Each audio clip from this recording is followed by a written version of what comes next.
আমরা যখন এখানে আসি এবং এই বইগুলোর দিকে তাকাই আর যখন অতীতের দিকে ফিরে যাই, তখন আমরা বুঝতে পারি যে ইতিহাস কখনোই কোনো অপরিবর্তনীয় বিষয় নয়।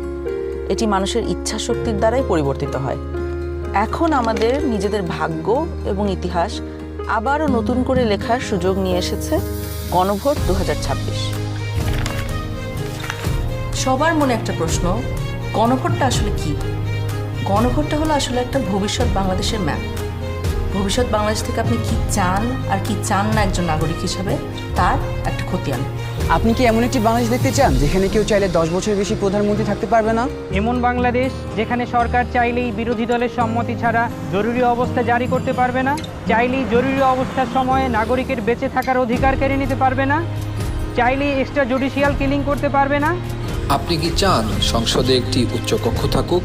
দলগুলো ক্ষমতায় গিয়ে 2/3 সদস্যের জোরে যেন সংবিধান যেমন ইচ্ছে বদলে না ফেলতে পারে, এটা চান? সংবিধানের যে কোনো পরিবর্তন করতে হলে উচ্চকক্ষের সমর্থন লাগুক, এটা চান? সংবিধানের কিছু গুরুত্বপূর্ণ বিষয়ের পরিবর্তন আপনার মতামত ছাড়া কেউ করতে না পারুক, অর্থাৎ গণভোট ছাড়া সংবিধানের গুরুত্বপূর্ণ বিধানের কোনো পরিবর্তন সরকার যেন করতে না পারুক। আপনি কি চান তত্ত্বাবধায়ক সরকার কিভাবে তৈরি হবে এটা সরকারি দল এবং বিরোধী দল মিলেই ঠিক করুক? একই রকমভাবে নির্বাচন কমিশন, পিএসসি, সিএজি এসব গুরুত্বপূর্ণ নিয়োগে বিরোধী দলেরও ভূমিকা থাকুক? আপনি কি চান সংসদে নারীদের প্রতিনিধিত্ব বাড়ুক? দেশের বিচার ব্যবস্থা সরকারের প্রভাবমুক্ত থেকে স্বাধীনভাবে কাজ করুক, যাতে আমাদের মতন সাধারণ মানুষ বিচার পেতে পারে? আপনি কি চান সব বিভাগীয় শহরে উচ্চ আদালত স্থাপন হোক?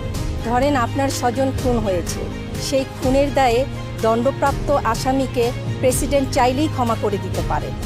আপনি কি চান আপনি অর্থাৎ ক্ষতিগ্রস্ত পরিবারের অনুমতি ছাড়া রাষ্ট্রপতি এরকম কোনো অপরাধীকে ক্ষমা করতে না পারুক?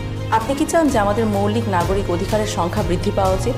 যেমন ধরেন ইন্টারনেট পাওয়া, এটাকে একটা মৌলিক নাগরিক অধিকার হওয়া উচিত, যাতে ভবিষ্যতে আবারও কোনো খুনি সরকারের সেই ইন্টারনেট বন্ধ করে আমাদের উপরে হত্যাযজ্ঞ না চালাতে পারে। রাষ্ট্রপতি এবং প্রধানমন্ত্রী ক্ষমতার মধ্যে ভারসাম্য বজায় থাকুক, এটা কি আপনি চান?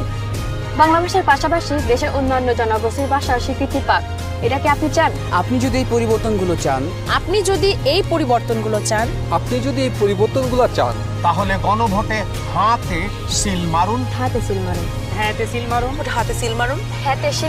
হেতে সিল মারুন।